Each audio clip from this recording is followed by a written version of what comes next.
Une production des studios Bass. L'épisode de cette semaine est une présentation du garage Arleco. Arleco, servir au-delà de la réparation. La Polestar 3 est lancée à Montréal. La Mini Cooper SEEV est présentée et 10 000 bornes de recharge sont installées maintenant en Californie. Stockholm interdira les voitures électriques et diesel dans un quartier en 2025. L'Australie annule la taxe sur les véhicules électriques qu'avait introduite la ville de Victoria. Flo a vendu sa 100 millième borne de recharge. Un sondage fait par Mobilité électrique Canada relève l'importance d'informer adéquatement les Canadiens sur les véhicules électriques. Connaître son auto en 60 secondes top chrono, on parle du NACS, chronique Tesla avec Laurent Gigon et en grande entrevue, les vieux de la vieille. Ah ben, c'est sûr qu'au début, vous avez trouvé des bornes 2, c'est déjà un miracle, là. Tout ça et bien plus encore dans l'épisode 160 de Silence on roule.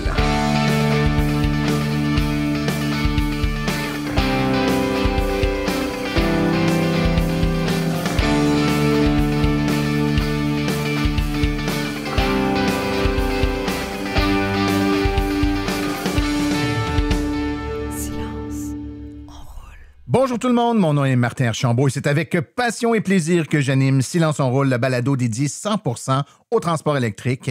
Silence on roule est également le fier partenaire de l'Association des véhicules électriques du Québec. J'espère que vous allez bien, que vous avez passé un beau 2 semaines. Écoutez, on a aujourd'hui un épisode qui est vraiment bien rempli. Là, ça va être très intéressant. On a un thème qui s'appelle « Les vieux de la vieille ». Donc, vous allez voir là, des gens que ça fait 10 ans ou à peu près qui conduisent des voitures électriques et qui vont nous relater ce qui a changé depuis les tout débuts où ils ont acheté leur voiture là, à l'époque où c'était un acte de bravoure et non pas, un statement nécessairement écologique ou économique comme on le fait aujourd'hui.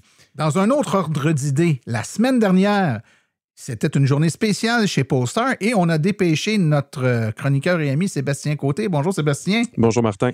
C'est une journée spéciale. On annonçait le lancement de la Polestar 3. Tu vas pouvoir nous en parler dans quelques instants, mais peut-être rapidement, Sébastien, c'est une journée de fête chez Polestar.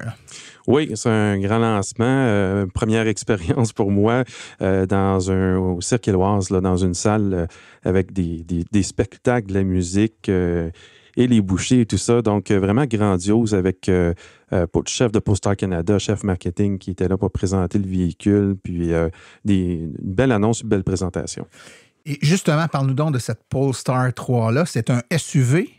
Oui, c'est le premier SUV de la marque. Évidemment, c'est une marque qui est jeune. On connaît la Polestar 2 qui est une berline sportive. Là, c'est leur premier sport utilitaire. Donc, premier sport utilitaire, mais aussi leur première vraie plateforme 100% électrique qui n'est pas basée sur une ancienne plateforme. Donc, on va vraiment aller maximiser encore plus l'espace du véhicule sur les prochaines générations parce qu'on a une batterie plus mince, une meilleure optimisation là, au niveau de l'empattement et tout. Et qu'est-ce qu'on nous a annoncé un peu comme caractéristique? Est-ce qu'on a pu nous mettre l'eau à la bouche? Oui, ça va être un véhicule au lancement qui va avoir ils vont tous être là, à 4 roues motrices, donc version de 2 moteurs, une batterie de 111 kWh, des puissances quand même assez élevées, une version performance et une autonomie là, autour de 480 km là, en version régulière, 430, 440 en version performance. Puis des prix qui vont varier entre 99 000 et 107 000 pour les véhicules de lancement. Ça sera pas, c'est pas à la portée de toutes les bourses. On aura sûrement la chance de s'en reparler un peu plus tard quand le véhicule va être sorti, puis qu'on pourra faire tous les essais et puis faire une chronique en bonne et due forme. D'ici là, Sébastien, on se retrouve dans 2 semaines pour ta chronique Par où commencer. Et puis nous, on va poursuivre avec l'épisode. Je te remercie beaucoup. Parfait. Merci, à bientôt. À bientôt, mon cher Sébastien. Écoutez, plusieurs choses s'en viennent. Premièrement, regardez la date. C'est un peu tôt, là, on n'est pas encore Noël, mais vous savez que le dernier épisode avant Noël, c'est notre spécial, notre top 10 de l'année. Et dans cet épisode, on a également des prix qui sont remis. Voiture de l'année, personnalité s'étant le plus illustré en électromobilité de l'année. Et vous êtes invités à voter. Donc, surveillez nos médias sociaux, notre page Facebook, etc. On va bientôt vous donner l'information pour vous permettre d'aller sur le sondage et voter là, dans les différentes catégories pour identifier la personnalité de l'année, la voiture de l'année, la borne de recharge de l'année, tout ça là, va vous être rendu disponible très rapidement.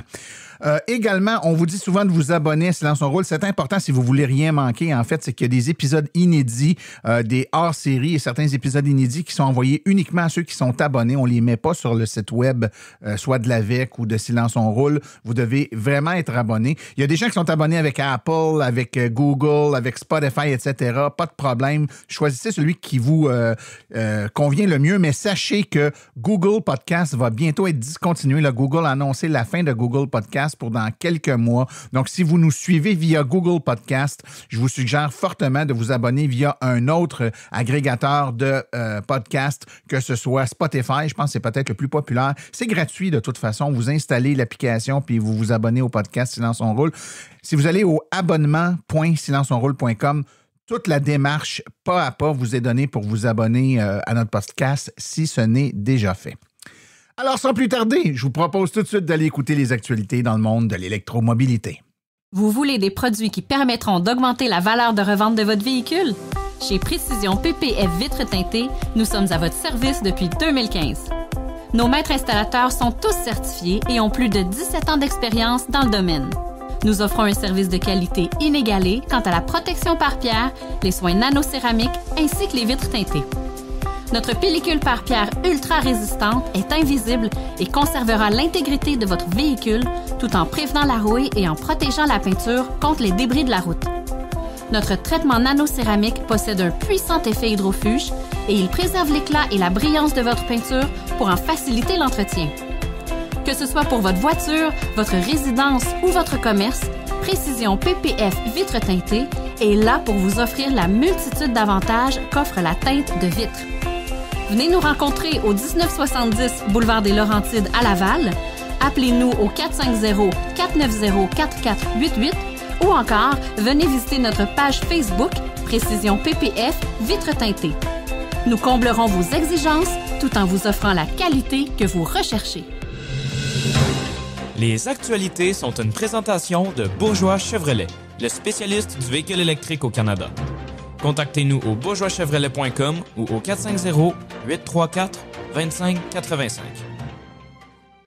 Mini présente la nouvelle Mini Cooper SEEV, la 5e génération de la Mini 3 portes. Avec une puissance de 160 kW, 218 chevaux et un couple maximal de 330 Nm, la Mini Cooper SE passera de 0 à 100 km/h en 6,7 secondes. La batterie haute tension d'une capacité énergétique de 54 kWh placée sous le véhicule permettra une autonomie de 402 km, attention, selon la norme WLTP.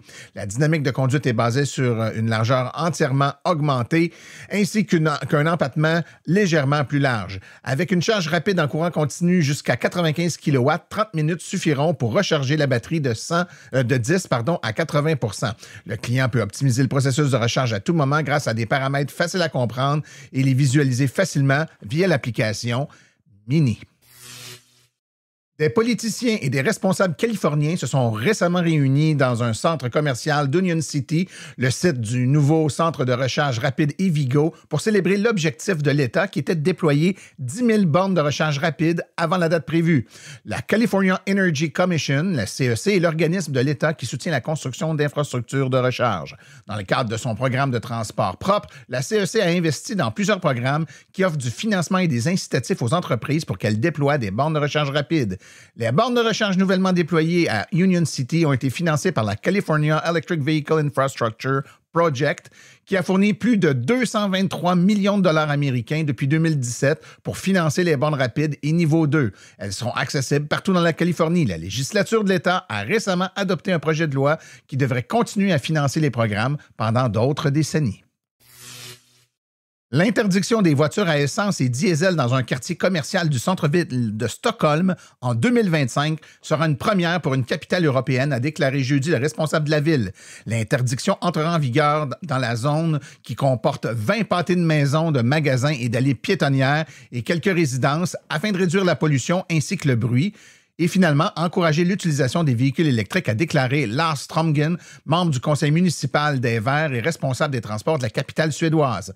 De nombreuses capitales européennes ont des restrictions sur les voitures à essence et diesel, mais l'interdiction complète à Stockholm sera une première. General Motors a annoncé la semaine dernière qu'elle retardait d'1 an, c'est-à-dire vers la fin de l'année 2025, la production à grande échelle de ses pick-up électriques. Cette année supplémentaire qui fait tourner au ralenti l'usine Orion de GM au Michigan ne sera toutefois pas compensée par la continuité de production de la Chevrolet Bolt EV et EUV. Ces modèles doivent toujours cesser d'être produits à la fin de cette année, suivis d'une Bolt EV de nouvelle génération qui devrait suivre à une date ultérieure et à un Equinox EV d'environ 30 000 $ américains attendu pour le printemps 2024. Entre-temps, la production à faible volume du Chevrolet Silverado EV et du Cruze Origin se poursuivra à l'usine Factory Zero de GM à Détroit et le GMC Sierra devrait être inclus dans le processus de production à partir de 2024.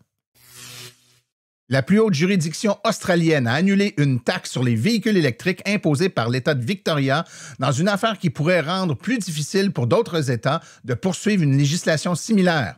En 2021, l'État de Victoria en Australie a introduit une taxe comprise entre 2 et 2,5 sous australiens par kilomètre parcouru pour les véhicules électriques, une taxe qui s'est heurtée à une large opposition. À la suite d'une contestation intentée par 2 propriétaires de véhicules électriques, la Haute Cour a statué que les droits d'assises de Victoria ne pouvaient être perçus par le gouvernement fédéral. La décision crée un précédent et rendra plus difficile pour d'autres États de tenter d'introduire leur propre taxe sur les véhicules électriques, a déclaré David Hartsburg, l'avocat des 2 plaignants. Le gouvernement de l'Ontario fournit plus de fonds pour construire des milliers de nouvelles bornes de recharge pour véhicules électriques dans des petites et moyennes collectivités, ce qui facilitera et rendra plus pratique la recharge à l'extérieur des grands centres urbains et donnera aux conducteurs la confiance dont ils ont besoin pour faire la transition vers les véhicules électriques. En effet, on le sait, en Ontario, on n'est pas tout à fait aussi nanti en bornes de recharge que ce qu'on peut retrouver sur le territoire québécois. La construction d'un plus grand nombre de bornes de recharge publiques s'inscrit dans notre plan du gouvernement visant à devenir un chef de file mondial dans l'industrie des véhicules électriques et à offrir plus d'options de déplacement aux banlieusards, a déclaré le ministre des Transports de l'Ontario.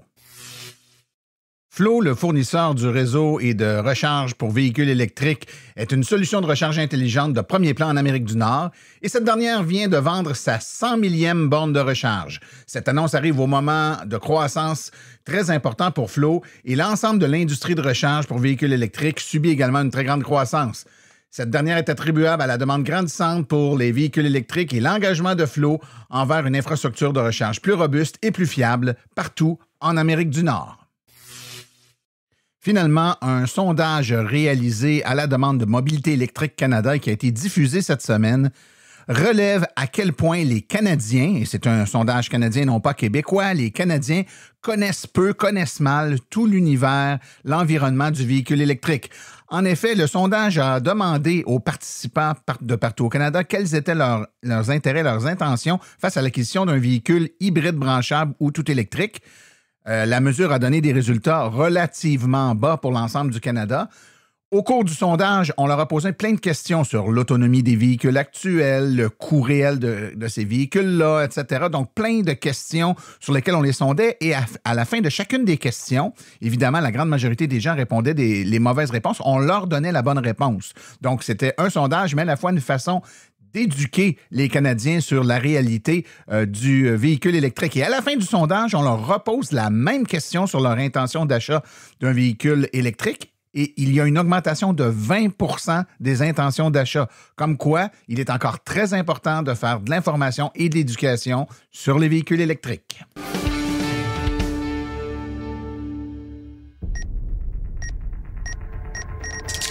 Comprendre son auto en 60 secondes, top chrono.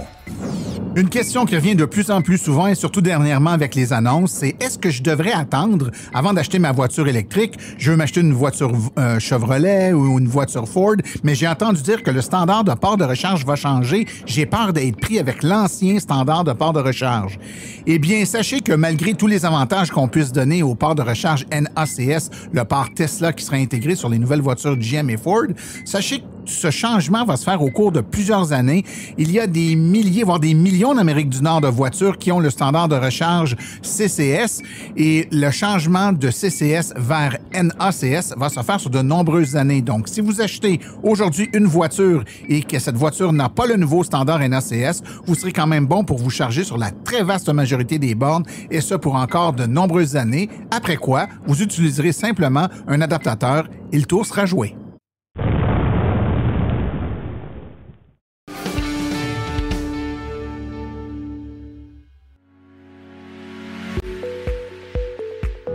Vous venez de faire le saut vers l'électrique et devez réfléchir à vos recharges. Vous voulez une borne au chalet? Vous voulez une solution rapide et sans embûches? Il n'y a qu'une solution, Hydro Solutions. Depuis plus de 60 ans, Hydro Solutions est une entreprise québécoise de confiance. Vous les connaissez pour les chauffe-eau, mais ils offrent également un service clé en main pour les bornes de recharge. C'est définitivement l'avenue à privilégier afin de faire affaire avec une entreprise d'expérience qui s'occupera de tout. Demandez une soumission gratuite et sans engagement de votre part au www.hydrosolutions.com. Une seule visite sur leur site web vous permettra de constater la simplicité avec laquelle vous pouvez entamer une démarche afin qu'ils prennent tout en charge. L'analyse de votre situation, l'installation d'une borne de qualité par un installateur certifié et même, au besoin, le financement sur 24 ou 48 mois. Par la suite, en cas de problème, leur équipe d'experts est là pour vous. Hydro Solutions, leur mission, vous simplifier la vie.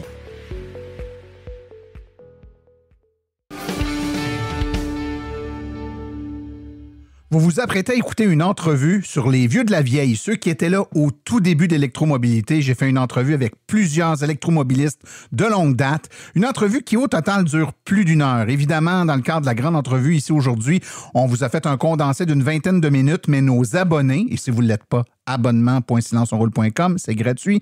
Nos abonnés recevront dans la prochaine semaine l'épisode hors série intégral, donc l'entrevue d'1 heure avec nos invités. Mais en attendant, venez écouter ce résumé de l'entrevue avec nos invités, les vieux de la vieille. Puis justement, pour en parler de comment c'était il y a plusieurs années quand on a commencé, quand on était dans les débuts de l'électrification des transports, j'ai avec moi plein de... Je suis obligé de dire de passionnés parce qu'à cette époque-là, pour s'acheter une voiture électrique, il fallait avoir plus que le goût de rouler électrique. Il fallait être un peu passionné, je pense. On va commencer. Je vais faire un tour de table rapide. Yvon Bergeron. Bonjour, Yvon. Bonjour, Martin. Bonjour à tout le monde. Quelle sorte de voiture tu conduis, toi, maintenant, Yvon? Présentement, moi, j'ai une Tesla Model S, mais ma femme, elle a une Kia Soul 2015 EV. Donc, est-ce que tu as eu d'autres voitures électriques? On a eu une Chevrolet Volt pour commencer. OK, donc tu as une belle progression. Une belle brochette. Claude Demers. Bonjour, Claude. Bonjour, bonjour. Et toi, Claude, qu'est-ce que tu conduis? En ce moment, je rutilante Chevrolet Bolt 2020. Oh, et toi aussi, tu as eu une autre voiture électrique avant? Oui, j'ai eu 2 Leaf, une 2015 puis une 2018 avant ça. Sébastien Reich. Bonjour, Sébastien. Bonjour, Martin. Et tu conduis quoi, toi? Nissan Leaf 2015. Et tu as eu d'autres voitures électriques ou c'est ta première? C'était la première. On a eu aussi une Tesla Model 3 2018. OK. Et tu conduis une voiture électrique depuis? 15.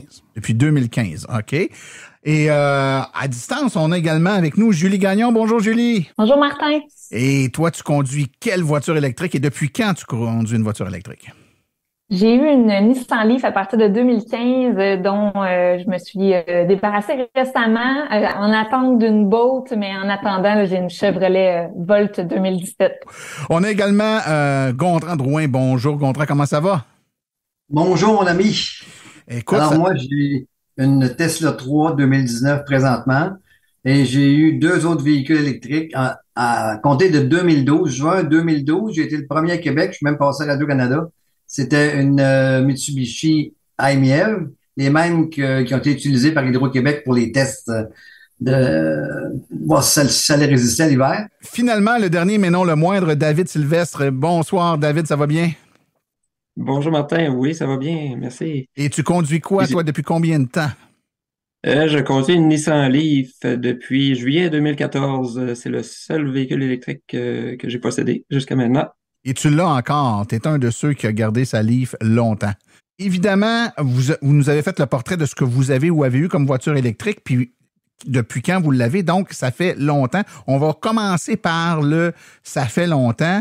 Quand vous avez commencé à penser à vous lancer dans la voiture électrique, peu importe la raison, il n'y avait pas beaucoup de modèles disponibles. Si on compare avec aujourd'hui, ça, évidemment, avec le temps, ça l'a changé, mais à cette époque-là, il y avait plein de contraintes et de limitations qu'on n'a pas aujourd'hui. C'est de ça que j'aimerais qu'on parle. Je commencerai peut-être avec toi, David. Quand tu t'es lancé dans la Leaf, est-ce que tu avais des options? Est-ce qu'il y avait d'autres options que la Leaf ou c'est la seule voiture qui était disponible? À ce moment-là, il n'y avait pas énormément de choix sur le marché. En 2014, là, on avait les modèles qu'on a nommés un peu plus tôt, la IMIEV, comme Gontran a possédé, la Chevrolet Volt hybride rechargeable, et il y avait Tesla avec la Model S. C'était à peu près tout, là. Et moi, j'avais besoin d'un véhicule assez spacieux. J'avais 3 enfants à ce moment-là, un 4e qui est arrivé un peu plus tard. Et la Leaf était le seul véhicule qui pouvait loger 5 personnes à un prix raisonnable. Donc, ça a été la raison de mon choix en 2014. Yvon, moi, je me rappelle dans les tout débuts de la voiture électrique, là, il y avait une gang de passionnés qui étaient là. Gontran était là dans la gang de Québec. Toi aussi, tu étais là au tout début. Puis moi, je me souviens de toi comme étant le gars de la Volt. C'était la première voiture électrique que tu as achetée. Puis qu'est-ce qui t'a amené à choisir ce modèle-là plutôt qu'un autre? Moi, j'étais pas un fanatique de Nissan, mais je n'avais eu à peu près que des Nissan dans ma vie puis des Infiniti. Et quand j'ai eu ma dernière Infiniti, j'avais dit au vendeur 4 ans avant, j'ai dit la prochaine est électrique. Mon Dieu, t'étais visionnaire parce que... En 2010, il n'y en avait pas beaucoup. Ouais, non, mais je savais, il commençait à faire des annonces de Leaf, donc l'ours polaire qui embrassait le gars. Fait que quand 2013 est arrivé, je suis arrivé chez le concessionnaire, puis là, le concessionnaire a dit, OK, on en fait un autre, puis etc. J'ai dit, non, j'ai dit, t'as pas compris. J'ai dit, la prochaine, c'est une électrique. Fait que dans le concessionnaire, c'était Infiniti et Nissan. Donc, on était voir sur le côté, puis le gars, il a dit, pas avant un an certain. C'est vite, ça, aujourd'hui. Oui, hein? c'est vite aujourd'hui. Donc, j'ai été sur le site de rouler électrique, puis là, Bourgeois Chevrolet annonçait qu'il y avait des Volt en transit qui s'en venaient. Fait que j'ai pris le téléphone, j'ai tombé sur Hugo qui me dit, j'ai dit, t'as des Volt qui s'en viennent en transit? Il dit, non, ils viennent de débarquer un matin. Il dit, c'est beau. J'ai dit, j'en achète une. Mais à l'époque, on était vraiment des extraterrestres. Vous avez dû avoir des réactions ou des gens qui, quand ils ont réalisé que la voiture c'est électrique, pour vrai, il n'y a pas de gaz là-dedans. C'est de ça que j'aimerais vous entendre parler. Mettons, Claude, toi, quand tu as eu ta première voiture électrique, dans ton entourage ou les gens que tu croisais, c'était quoi la réaction? Surprise, en général, parce que ils ne comprenaient pas qu'il n'y avait même pas d'essence pantoute dedans. Parce qu'ils avaient entendu parler de la Volt, des voitures hybrides. Mais quand je disais qu'il n'y avait pas d'essence, j'utilisais l'exagération de dire non seulement il n'y a pas d'essence, il n'y a pas de pot d'échappement, il n'y a pas de transmission, pas de tank, il n'y a pas d'huile, pas de... Puis là, ils comprenaient absolument pas comment ça faisait pour rouler. Fait que c'était vraiment bizarre pour eux autres. Puis même moi, à l'époque, je connaissais pas bien ça. J'ai été initié à ça par un des amis qui s'appelle Martin. Il y a un podcast des voitures électriques, je sais pas si vous le connaissez. Donc, au début, effectivement, dans la famille. Puis j'ai une famille qui aime beaucoup les voitures, les Dodge Ram, ces affaires-là. Fait que ça, encore aujourd'hui, ça fait des discussions vraiment le fun parce que sont encore dans ce courant-là. Puis moi, je m'en tiens à ma voiture électrique. Puis ils me racontent combien ça leur coûte de gaz faire Toronto-Montréal. Puis je comprends pas. Une autre question qui me vient à l'esprit, moi je me rappelle très bien de mon expérience quand je l'ai commandé. Bon, il n'y en avait pas. Tu ne pouvais même pas aller chez le concessionnaire acheter l'auto. Tu devais la commander de Nissan Canada, là, la Leaf, la première année. Tu devais la commander en ligne de Nissan Canada, qui la faisait livrer chez le concessionnaire. Le concessionnaire ne savait même pas que ça s'en venait, avait même pas de contrat de vente ou de document qui tenait compte de la réalité de la voiture électrique. La subvention, moi, entre autres, là, la voiture est arrivée au mois d'octobre, mais je suis allé signer le contrat au mois de janvier parce que la subvention arrivait, puis je voulais sauver 8 000 $ sur l'auto. Là, donc, le concessionnaire l'a gardé dans son showroom, puis il a fait un spectacle avec ça pendant 3 mois. Mais le 3 janvier, quand je suis arrivé, puis j'ai dit, là, t'es supposé me déduire 8 000 $, il comprenait même pas comment ça fonctionnait. En fait, j'ai signé un papier, j'ai donné un acompte, puis on est allé régler tout ça au mois de février, le temps qu'il se fasse expliquer par le gouvernement comment ça fonctionnerait. C'était pénible, là. Il n'était même pas à l'étape des vendeurs qui veulent dénigrer la voiture électrique. Lui, il était bien content d'en avoir une. Il savait juste pas comment dealer avec. Mais ça en est suivi quelques années dans lesquelles vous avez acquis, je pense, vos voitures, messieurs, dames, où c'était pas facile d'aller se magasiner une voiture électrique à l'époque. Comment ça s'est passé? Julie, si je te demande à toi, là, ton premier magasinage, ça s'est passé comment? Ça s'est passé que le vendeur essayait de me vendre autre chose qu'une voiture électrique dans mon Nissan à Trois-Rivières, puis que j'ai fini par... on savait que c'est ça qu'on voulait, fait qu'on a fini par appeler tous les Nissan au Québec pour négocier le meilleur prix, puis avoir celui qui avait le plus d'ouverture envers la voiture électrique, parce que clairement ils comprenaient pas, puis en plus le vendeur nous disait on fait pas d'argent avec ces voitures électriques là, comment tu veux que je te donne les pneus. Donc il y avait vraiment une incompréhension de ce qu'étaient les voitures électriques. Donc c'était pas nécessairement une expérience très agréable, mais je pense qu'il fallait être convaincu. Puis par la suite, moi, c'est ça que je disais aux gens, magasiner de votre côté, aller faire les essais dans les événements d'essais de véhicules électriques, puis appeler pour passer une commande. Laissez-leur pas le choix de vous présenter autre chose parce qu'ils vont vous présenter une voiture à essence. Systématiquement, oui. Sébastien, toi, comment ça s'est passé, ta première voiture? J'ai fait un peu comme Julie, là, j'ai fait le tour des événements. Branchez-vous avec l'AVEC, il y avait une couple d'événements là, pour essayer ça. J'ai cherché après ça le concessionnaire qui en avait disponible. J'en ai trouvé un à Saint-Basile. Quand je l'ai vu dans le showroom, j'ai dit c'est celle-là que je veux, puis quand est-ce que je peux partir avec? Les difficultés que vous avez eues à surmonter aujourd'hui, puis je le disais en entrée de jeu tantôt, on entend les gens des fois qui passent des commentaires et on dit « My God, si vous trouvez ça difficile, vous auriez dû vivre ça il y a 10-12 ans, c'était pas mal pire qu'aujourd'hui. » Quelles sont les difficultés que vous avez eues à surmonter justement? Puis il devait y avoir une couple d'anecdotes en lien avec ça. Gontran, je suis sûr, je te regarde, je suis sûr que tu as de quoi à dire là-dessus, toi. Ah, ben, c'est sûr qu'au début, de trouver des bornes 2, c'était déjà un miracle, là. Des bornes rapides, parce que la mienne, elle pouvait se recharger rapidement. Il y en avait quelques-unes, mais pas assez rapprochées. Ça fait que des fois, comme je disais tantôt, je faisais des kilomètres, pas de chauffage. Après ça, je me suis fabriqué un kit dans ma voiture, un kit universel où j'ai toutes les plugs qui existent, le poêle, après ça, la soudeuse, après ça, les prises de camping, puis les adaptateurs pour faire deux prises 110, faire une 220. J'avais tout patenté ça, moi, là. Fait que j'avais des rallonges de 50 pieds. Fait que des fois, je cognais à des portes. Je me demandais la permission de me plugger. Mais j'ai jamais personne qui m'a reviré. Hein. Il a toujours été, c'est quoi ça? Oui, plug-toi. Avez-vous un poêle quelque part? Ouais. Oui, on a une soudeuse. Ça n'a pas l'idée le nombre de fois que j'ai cogné à des portes et que le monde sont sortis dehors pour venir m'aider. Ils étaient tout le temps intéressés. Là, j'attire l'attention à ceux qui chialent parce que entre telle ville puis telle ville, il y a un 62 km où il n'y a pas de site avec 8 bornes rapides, là. À l'époque, on devait cogner à des portes pour se brancher, là. Pire que ça. Même pire que ça. Je l'ai fait en masse. Ça, on parle depuis tantôt de ce qui se passait dans ce temps-là, mais évidemment, je l'ai dit tantôt, ça a évolué. Les choses changent, puis bon, le nombre de modèles a augmenté. Je ne parlerai pas de la disponibilité. Il y a plus de modèles. Je ne suis pas sûr qu'il y a vraiment toujours plus de disponibilité, mais enfin, le nombre de bornes a augmenté, l'autonomie des véhicules a augmenté. La réalité a vraiment beaucoup changé.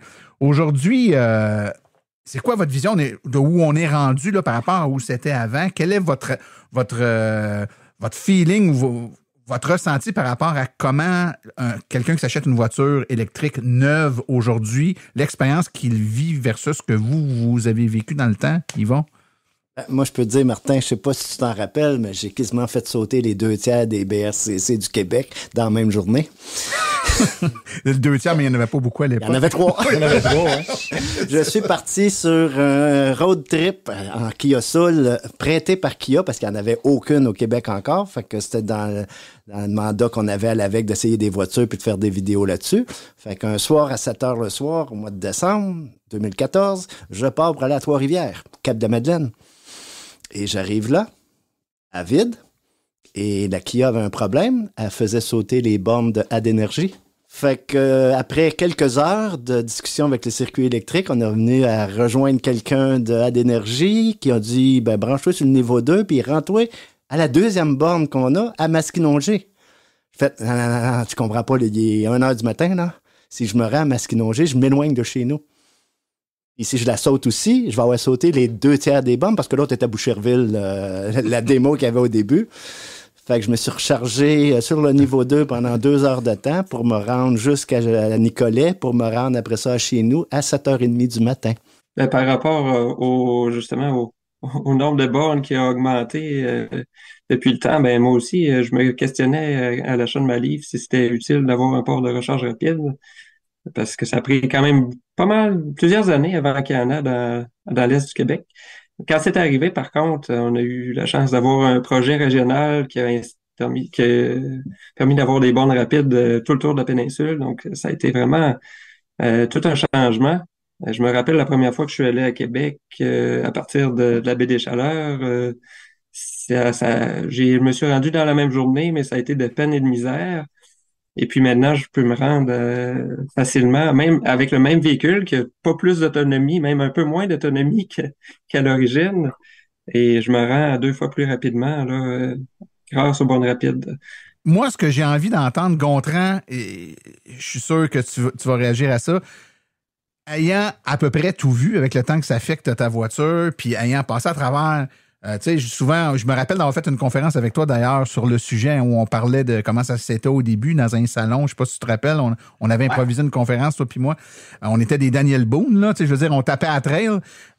Mais aujourd'hui, on écoute des fois des gens qui ont des voitures qui ont 400-450 km d'autonomie, qui chargent à 200 kW sur des bornes rapides, puis qui se plaignent ou qui posent toujours les mêmes Moses de questions. Comment vous réagissez à ça? Êtes-vous tanné d'entendre le monde poser encore les mêmes... Après 10 ans, là, on se tanne-tu d'entendre des nouveaux poser ou s'inquiéter pour les mêmes affaires? Oui, exactement. Moi, je suis découragé. Non, c'est pas le vrai mot. C'est que je suis perplexe d'entendre ça parce qu'ils n'ont pas vécu le début. Tu sais, la mienne, on l'a encore. Fait qu'on sait qu'il faut arrêter sans arrêt charger. Fait que mon associé, il s'en sert sans arrêt pour travailler. Puis lui, il est très débrouillard, c'est un électricien. Mais lui, aller au chargeur, ça fait partie de la vie. Là. Il va à toutes les 3 quarts d'heure, il est rendu au chargeur. Avec ma Tesla, je vais à Montréal. Excusez-moi, les gars, mais après 2 heures, il faut que j'aille aux toilettes. Ça fait qu'il faut toujours bien arrêter. À ton âge, Gontran, c'est normal. Les vieux de la vieille. T'es un vieux de la vieille, c'est normal. T'as une vessie qui est... Voilà. Fait qu'à un moment donné, il faut toujours bien s'étirer les jambes un peu. Fait que moi, j'arrête toujours. C'est comme une tradition, là. Je vais arrêter au Madrid. Je vais me prendre un café. Je prends une collation, je reviens, je sors les plein.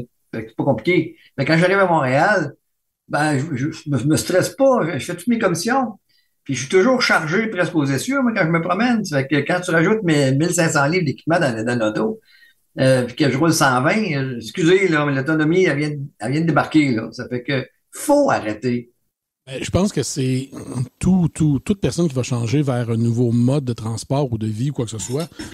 Tu sais, j'existais pas à l'époque, mais j'imagine que quand les voitures à essence ont été démocratisées, il y avait un problème de trouver des stations-service aussi. Fait que les gens qui roulaient à essence depuis 5-10 ans, ça allait, ils connaissaient les spots, mais ceux qui venaient de s'acheter une voiture, même eux, s'ils n'étaient pas familiers avec les points de ravitaillement et tout ça, je pense que c'est juste normal, peu importe le... Toi, Julie, quand tu écoutes ce qui est... Ou plutôt, on lit, là, souvent, on est sur les forums sur Internet, puis on regarde les questions des nouveaux. As-tu l'impression qu'il y a des questions qui sont encore là aujourd'hui, mais qui, dans le fond, ça a plus lieu d'être? Je te dirais qu'on le voit là, dans le cadre de mon travail pour la campagne roulant électrique, on voit que c'est les mêmes mythes qu'à l'époque, mais on voit quand même que il y a une bonne part de gens qui sont de plus en plus informés, puis sont prêts à faire le saut. Je pense que le mythe de l'autonomie en hiver, c'est quelque chose qui revient constamment. C'est sûr que moi, personnellement, quand on a réussi à se déplacer, à faire le tour de la Gaspésie avec 150 km d'autonomie puis une livre, je trouve que la quête, la peur de l'anxiété d'avoir des véhicules avec toujours d'avoir toujours plus d'autonomie pour les véhicules. Puis quand j'entends des gens qui regardent des véhicules de 400 km puis qui disent je vais attendre encore quelques années qu'on se rende à 600, 700, je pense que les gens, on a besoin de les informer sur c'est quoi leurs besoins réels, le fait qu'ils peuvent utiliser, qu'ils vont se recharger tous les jours à la maison, qu'ils vont pouvoir utiliser le réseau de bornes. Fait que je pense qu'on a à continuer ce travail-là de sensibilisation pour que ce soit pas tout le monde qui a des véhicules avec plus d'autonomie parce qu'on n'a pas tous besoin d'autant d'autonomie. Pour vous autres, qu'est-ce qui a le plus changé? C'est quoi qui a changé dans toutes ces années-là, là, entre à l'époque de votre première voiture puis aujourd'hui? Il y a plein de choses qui ont changé, mais principalement, c'est quoi qui a le plus changé selon vous? L'angoisse. L'angoisse, tu prends moins d'anxiolytiques, c'est ça? L'angoisse a beaucoup diminué. Je veux dire, au début, on calculait puis on avait des sueurs. Il n'y en a plus, là. Puis c'est quoi qui fait qu'il y a moins d'angoisse? Les facteurs qui réduisent l'angoisse? Premièrement, les batteries sont plus grosses et il y a beaucoup de chargeurs partout. Le circuit électrique. C'est tout. Soyons francs là, et honnêtes, le circuit électrique. Électrique. Pour ceux qui n'ont pas de Tesla, là, c'est une bénédiction. Mais le volume des batteries, si je peux me permettre, le volume des batteries, moi, dans mon cas, je suis un conducteur de véhicule électrique courte distance. Moi, là, c'est bien rare. Là. Je vous dirais, ça fait 8 ans que j'ai une voiture électrique. Là, j'ai peut-être fait des recharges rapides de 25-30 fois. Moi, je fais beaucoup de courte distance. Je fais mon 20 000 km. Puis quand je fais des road trips, je le fais avec le camion à essence. Plus de place, plus confortable et tout ça. Mais moi, c'est vraiment le volume de la batterie. Dans une année, je vais recharger peut-être 2-3 fois. Parce que là, je décide d'aller faire un tour plus loin où c'est l'hiver. Je suis plus représentatif d'une autre tranche de la population, même si ça fait longtemps que j'en ai une. Je suis pas un voyageur à distance, là, tu sais. Mais c'est ça, on a parlé du réseau de bornes, mais la disponibilité des véhicules, de plus en plus de modèles disponibles avec des plus grosses batteries. Moi, personnellement, en famille, j'étais allé jusqu'à Vancouver, j'ai fait en Tesla. C'est le réseau Tesla. Le réseau pan-canadien, il est présent, il est disponible. Mais j'aurais pas été là en Nissan Leaf à 24 kWh. Ça prend un véhicule en hiver, c'est ça. Ça prend un véhicule pour chaque besoin. Puis je pense que c'est ça qui s'en vient de plus en plus. Oui, on se fait moins interrompre. C'est bien certain, on le disait tantôt, on est capable d'aller au centre d'achat sans se faire déranger à toutes les fois. David, tu voulais intervenir là-dessus, toi, sur ce qui a changé au fil du temps? C'est un peu comme Julie disait. Dans le fond, il y a énormément de voitures électriques sur les routes maintenant, comparé il y a une dizaine d'années. Un peu avant l'émission, je regardais les statistiques que l'AVEQ sort avec la Société de l'assurance automobile là, sur le nombre de bornes, le nombre de voitures sur les routes du Québec. Puis je voyais que depuis l'achat de mon véhicule en 2014, le nombre de voitures électriques au Québec a passé de 4 000 à près de 200 000. C'est une méchante différence. Et le nombre de bornes publiques, on parlait de 1 borne rapide et 500 bornes niveau 2 à ce moment-là. Puis aujourd'hui, on arrive à 1000 bornes rapides à peu près au Québec et plus de 7000 niveau 2. Moi, je me permettrais de vous dire que moi, je trouve que ce qui a changé, puis je fais beaucoup de conférences, puis je suis présent dans beaucoup de les salons, ces choses-là. Le public qui s'intéresse et qui s'achète des voitures électriques, ce n'est plus le même public. Le passage, vous l'avez dit tantôt, des early adopters, des geeks à la masse, ça amène son lot d'avantages et d'inconvénients. Bon, on veut que ce soit la masse parce qu'on veut que le plus de gens possible se lâchent les énergies fossiles, etc. Mais ça amène des gens qui sont pas des gens toujours renseignés, qui sont pas des gens qui ont pris le temps d'étudier les choses comme il faut, qui sont pas des gens qui sont allumés sur les aspects technologiques. Et là, ça amène des problématiques de pas capables d'utiliser, des affaires qui, pour nous, semblent tout à fait évidentes, mais pour eux, là, ça ne l'est pas du tout. Autant pour le consommateur, je dirais même que le vendeur. Tantôt, je me demande, c'est qui? Je pense que c'est peut-être toi qui a dit, j'ai appris, Yvon, c'est moi qui ai montré au vendeur comment marchait la voiture. Et ça, c'est parce que tu savais comment marche la voiture. Mais maintenant, imagine-toi, le vendeur, il ne sait pas plus comment marche la voiture, puis le client ne sait pas non plus. C'est monsieur, madame, tout le monde maintenant. Exactement. Donc là, on est dans une espèce de catch-22 où le consommateur part qu'une voiture qui lui a été peu, mal ou pas du tout expliqué comment elle fonctionnait. Et là, il attrape des problèmes, puis il met ça sur le dos de la voiture électrique. Écoute, je regrette pas du tout mon choix, malgré tous les moments qu'on a passés au froid. J'ai tous mes doigts encore, tous mes orteils. La famille va bien, malgré ce qu'on a pu dire dans d'autres podcasts. Mais ceci étant dit, je pense que c'est un secteur en pleine effervescence. Il y a une partie de ma carrière là, que je travaille déjà dans le domaine un petit peu. Donc, il y a beaucoup d'informations. Allez vous informer, je pense. C'est la meilleure solution. Oui, l'information est là, puis elle est beaucoup plus, c'est plus facile à trouver. En tout cas, l'information est crédible. Moment. Toi, Gontran? Ben moi, étant le pionnier de Québec, ou presque, je te dirais que j'ai jamais regretté mon mouvement là, que j'ai fait. Jamais je retourne à l'essence. Puis j'ai jamais regretté mes achats. Autant au niveau c'est fiable que ça coûte pas cher, ça c'est correct aussi, là. Mais le plaisir de conduire ça, l'absence de problème, les bornes, oui, c'est au début, les premières années, c'était un problème, ça ne l'est plus. Puis les automobiles, maintenant, sont très fiables. Puis je vais te dire que quand tu as goûté à ça, là, revenir avec un char à gaz, là, je peux même pas y penser. Moi non plus, je regrette pas du tout d'avoir sauté dans l'électrique à ce moment-là. Là, mon véhicule, j'ai eu un prix qu'on retrouve plus aujourd'hui. Donc, même si on entend souvent dire que les prix des véhicules vont diminuer avec le temps, c'est pas ce qui s'est produit depuis 10 ans, malheureusement. Je suis content d'avoir fait ce choix-là. J'adore mon véhicule. La preuve, c'est que je l'ai encore après 9 ans, puis que j'ai pas l'intention de m'en débarrasser de sitôt. Même si j'aimerais parfois avoir un peu plus d'autonomie, ça répond quand même à 95% de nos besoins. Puis pour les 5% qui restent, on a un deuxième véhicule.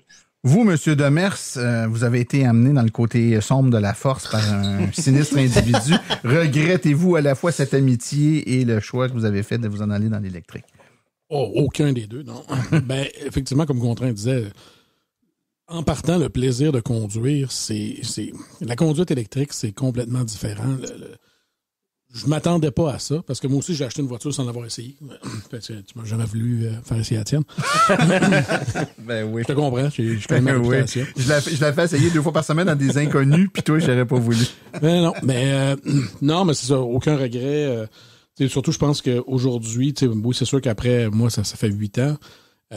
C'est sûr que tu sauves de l'argent, à part les années de pandémie, on n'a pas sauvé grand-chose, là, mais d'un point de vue financier, moi j'embarquais là-dedans vraiment suite à des discussions qu'on avait eues ensemble. L'aspect financier m'intéressait beaucoup. L'aspect écologique, oui. Effectivement, il faut faire notre part.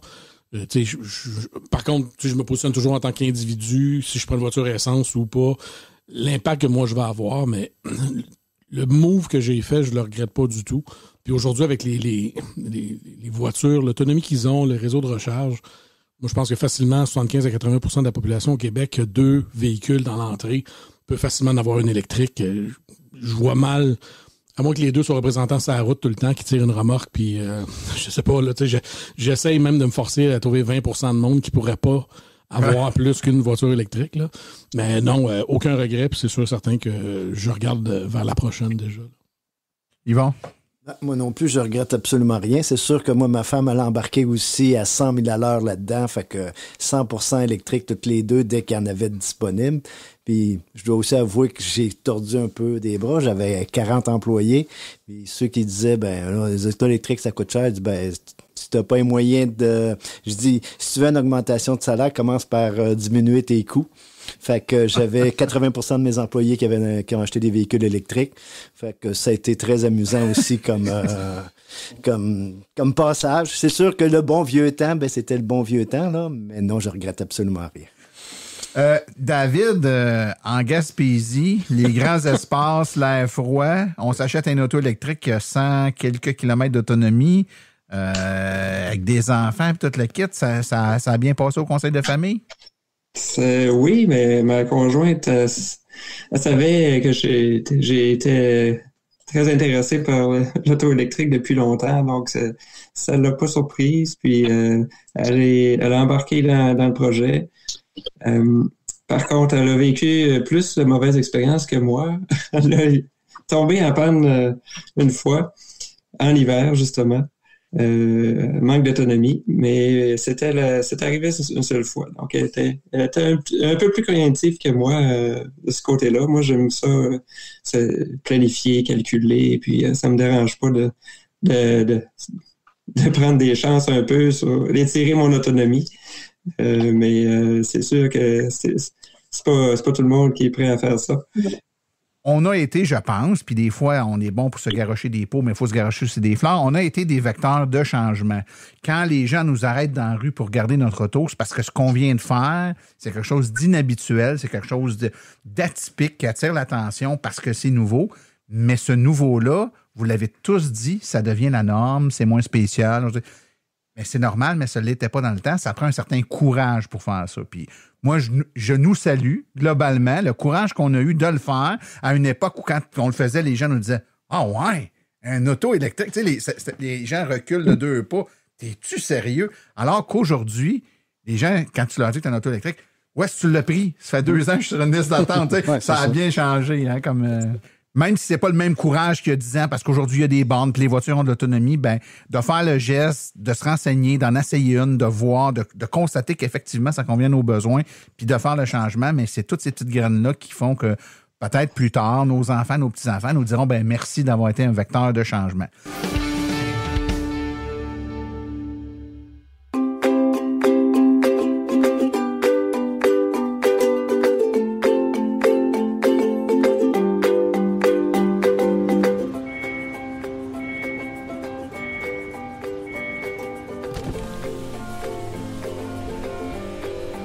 C'est vrai que ça brise moins, mais il y a quand même un minimum d'entretien à faire sur nos voitures électriques. Quand est venu le temps de faire l'entretien de mon véhicule, j'ai choisi de faire confiance à l'équipe d'Arleco plutôt que le concessionnaire. Ça fait maintenant 3 générations que cette entreprise familiale chouchoute nos voitures et ils ont été parmi les premiers à s'engager activement dans l'électrification des transports tout en adoptant des procédures et des produits sains pour l'environnement. Avec ses techniciens spécialement formés à l'entretien et réparation des voitures hybrides et électriques, Arleco nous offre aujourd'hui la même qualité de service sur nos VE qu'elle a toujours livré depuis bientôt 40 ans. De plus, chez Arleco, j'obtiens 10 % de rabais sur la main-d'œuvre et les traitements anti-rouille avec ma carte membre hors de l'AVEC. Arleco Génération 3, 8470 boulevard Parkway à Anjou, 514-352-1446 ou arleco.ca. Arleco, servir au-delà de la réparation.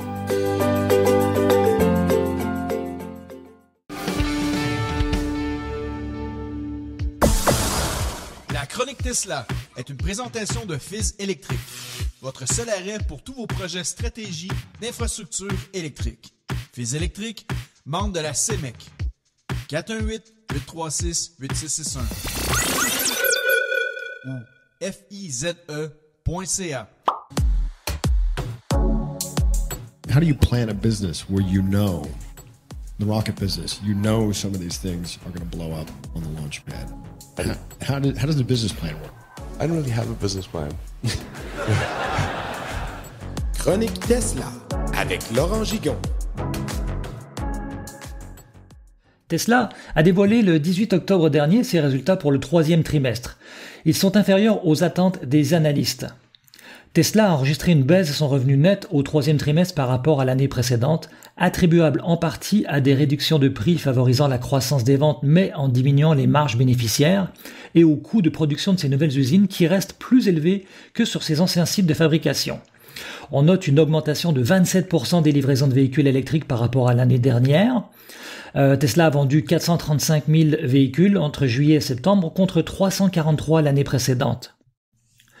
Tesla a réalisé un bénéfice par action ajusté de 66 cents, en dessous des attentes des analystes qui étaient de 73 cents. Le bénéfice net ajusté à 2,32 milliards de dollars. Le flux de trésorerie positif de 0,8 milliards de dollars avec plus de 26 milliards de dollars en réserve.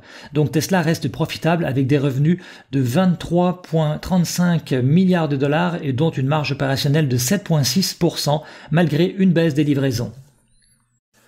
Au cours de cet appel conférence, Elon Musk a discuté des différents défis associés à la production du Cybertruck, notant que le passage de la création de prototypes à la production en volume est difficile.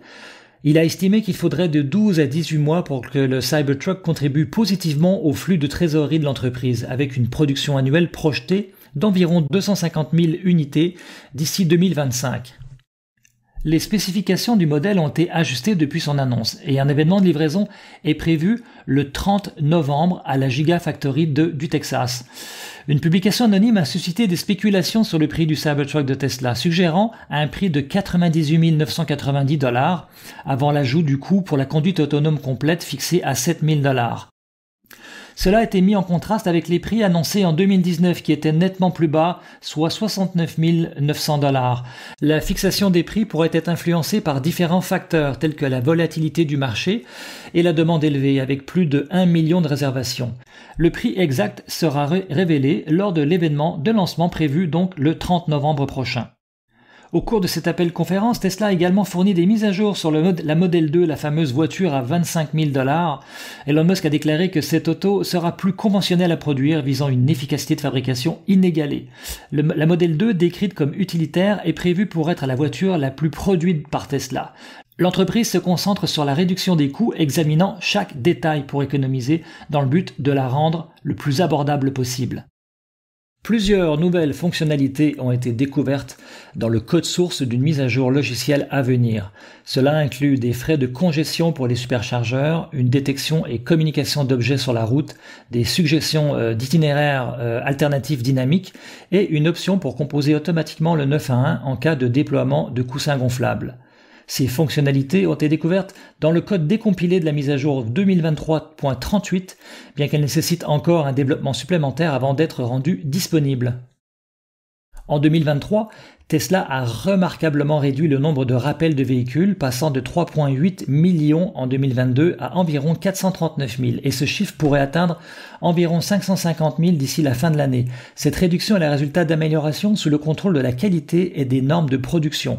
Contrairement à d'autres constructeurs, Tesla gère de nombreux rappels via les mises à jour logicielles, ce qui est plus efficace et moins perturbant pour les clients. Ça démontre également l'engagement de Tesla envers l'amélioration de la qualité et la sécurité de ses véhicules. Tesla prévoit lancer une version sport de la Model 3 avec des sièges plus sportifs selon les informations issues de la dernière mise à jour logicielle. Cette version sport comportera des sièges avant différents avec un support latéral renforcé et des appuis-têtes ainsi qu'une banquette arrière légèrement modifiée. C'est la première fois que Tesla met à jour l'intérieur d'une version performance d'un de ses véhicules, se concentrant généralement sur les améliorations de suspension, de freinage et de performance du groupe motopropulseur.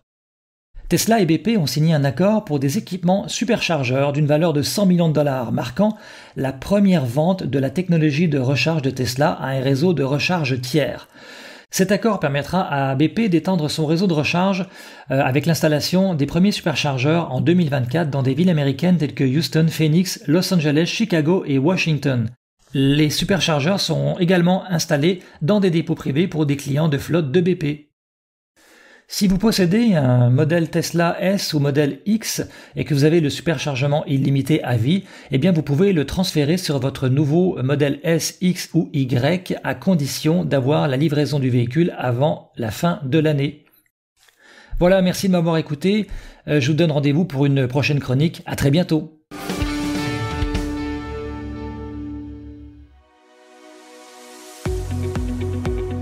Avec le coût du carburant qui explose et l'enjeu climatique à nos portes, c'est le moment de se tourner vers des solutions durables. Chez Cubex Équipement, nous accompagnons les municipalités et les entreprises à faire ce virage vert en offrant des options 100% électriques. Depuis 2021, le Max-EV a fait son entrée remarquée sur le marché des véhicules utilitaires électriques compacts à basse vitesse. Il se distingue largement de la compétition. Les avantages d'un camion électrique sont grands. Des coûts d'opération beaucoup plus bas, aucun besoin d'éteindre le véhicule à l'arrêt, des coûts d'entretien fortement réduits et zéro émission de CO2. Le Max-EV est doté d'une transmission efficace, d'une suspension indépendante aux 4 roues, des freins à disque hydrauliques ainsi que le chauffage et la climatisation. C'est actuellement le seul véhicule de sa catégorie à être doté de batteries lithium-ion ultra performantes à pouvoir tirer une remorque jusqu'à 1500 livres. Boîte ouverte, benne basculante, boîte cargo ou porte-échelle, Cubex Équipement saura vous fournir le modèle de Max-EV qui saura faciliter votre travail au quotidien. Le Max-EV est éligible à une subvention de 12 500 $. Pour en savoir plus, contactez-nous au 1-877-GO-CUBEX ou visitez le www.cubexltee.com.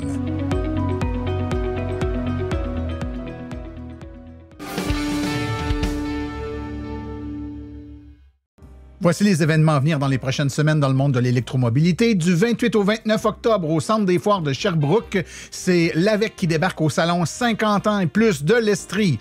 Conférence au Centre d'inspiration électrique Kia. C'est une conférence privée le 1er novembre de 18h à 20h au Centre d'inspiration sur la rue Série-Duquette à Québec. Une formation, l'AVEC en formation à Québec, c'est pour les bénévoles de l'AVEC, ceux qui s'impliquent dans les événements. C'est à l'hôtel Halt le 4 novembre. C'est de 8h15 le matin à 16h30 l'après-midi. Le relais électrique se recharge au Salon du véhicule électrique de Saint-Hyacinthe. C'est du 10 au 12 novembre au centre BMO de Saint-Hyacinthe. Si vous voulez faire des essais de véhicules électriques, c'est la place pour aller chercher toute l'information sur les nouveaux et les véhicules électriques actuels. Le relais électrique se recharge au Salon international de la femme de Québec. C'est du 18 au 19 novembre 2023 au Centre des foires de Québec, Expo-Cité. Et finalement, l'AVEC en formation à Brossard, cette fois-là, toujours une formation pour les bénévoles de l'AVEC. C'est le 25 novembre de 8h15 à 16h30 à l'hôtel Halt du quartier 1030. Ceci conclut l'épisode d'aujourd'hui. Remerciements sincères à nos invités et collaborateurs, c'est-à-dire Yvon Bergeron, Claude Demers, Gontran Drouin, Julie Gagnon, Sébastien Reich, David Sylvestre, Sébastien Côté et Laurent Gigon. À la recherche, Martin Archambault, Stéphane Levert. Merci à tous nos chroniqueurs. Stéphane Levert, Claude Gauthier, Laurent Gigon, Philippe Corbeil, Sébastien Côté, Cédric Ingrand et Daniel Rochefort. Aux communications, Marie-Hélène Hamelin. Thème musical, François Villot, Luc Poirier et Marie-France Falardeau. Réalisation et production, les studios Basses. Un merci tout spécial à Arleco, notre principal commanditaire, ainsi qu'aux autres annonceurs qui rendent l'émission possible, c'est-à-dire Hydro Solutions, Précision PPF, Vitres teintées, Cubex Équipement, Fils électrique, Bourgeois Chevrolet, Création L'Escarmot, ainsi que l'Association des voitures électriques du Québec. La reproduction est permise, mais nous apprécierions en être avisés. Les questions sur le balado doivent être adressées à martin@silenceonroule.com et pour l'information générale sur les voitures électriques, visitez plutôt le www.aveq.ca. Vous avez également accès aux archives de tous nos épisodes au archives@silenceonroule.com et finalement, vous pouvez nous laisser une question à question.silenceonroule.com. Mon nom est Martin Archambault et d'ici le prochain balado, j'espère que vous attraperez la piqûre vous aussi et direz « Silence, on roule ».